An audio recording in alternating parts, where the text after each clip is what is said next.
Hello. Presently, I have put a query to ChatGPT whether you are going to replace lawyers. In the present scenario, it is very, very clear that ChatGPT has answered no, AI like me is not going to replace lawyers entirely. Here is why. Human judgment is crucial. Client trust and advocacy, complex strategies.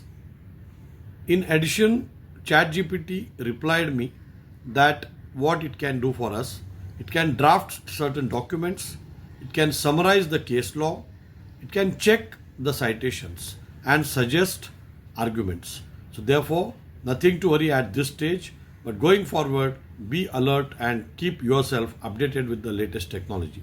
Thank you.